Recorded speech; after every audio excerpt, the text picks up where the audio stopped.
quelles sont les différences entre le diamant naturel et puis le diamant de synthèse. Quelle est la différence? Où est-ce qu'elle se voit? Et nous, de manière très transparente, on dit que physiquement, chimiquement, il n'y a aucune différence, c'est la même chose. Les différences se font ailleurs. Ici, c'est un diamant de synthèse, mais exactement comme un diamant naturel, on peut voir des inclusions de type cristalline, de type plume là-haut. C'est impossible de faire la différence entre un diamant de synthèse ou un diamant naturel ici. Je parlais des inclusions et effectivement, comme c'est une production qui est maîtrisée par l'homme et c'est non plus la Terre qui produit ce diamant, on a beaucoup de pierres aujourd'hui sur les marchés qui sont avec des niveaux de clarté assez élevés et il y a plus de charme d'aller chercher une pierre avec au contraire une carte génétique beaucoup plus marquée avec des inclusions beaucoup plus présentes. Exactement, voilà. Et ce processus qui est naturel nous est remonté, on l'a aujourd'hui dans nos mains, on le porte physiquement peut-être sur une bague ou sur un collier et c'est rare.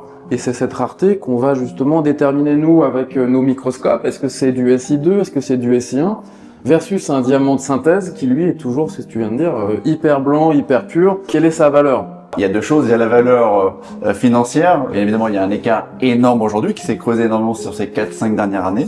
En 5 ans, on a divisé le prix du diamant de synthèse par 20 en 5 ans. Les courbes se sont complètement inversées et comme on est capable de fabriquer des diamants de synthèse beaucoup plus facilement et qu'on en produit beaucoup plus, eh bien le prix s'est effondré et aujourd'hui, encore une fois, le diamant de 1 carat, lorsqu'il est de synthèse, il vaut pratiquement 10 fois, 15 fois moins cher qu'un diamant naturel. Oui. Et le marché du diamant naturel, de manière générale, le marché dans sa globalité fait que de monter et ça c'est aussi très rassurant. Quand on fait le choix d'un diamant naturel, surtout pour une bague qui va se transmettre. Le diamant naturel, c'est quelque chose qu'on achète, qu'on investit dans un patrimoine que l'on transmet à ses enfants, à sa fille ou à sa petite fille qui va porter cette fameuse pierre. Alors que le diamant de synthèse, c'est un objet qui est tout aussi brillant, tout aussi blanc, tout aussi bien taillé, qui brille parfaitement bien, qui n'a pas cette nature, on va dire, cette rareté. On ne sait pas trop ce que va devenir ce diamant de synthèse. On sait déjà, on a quelques retours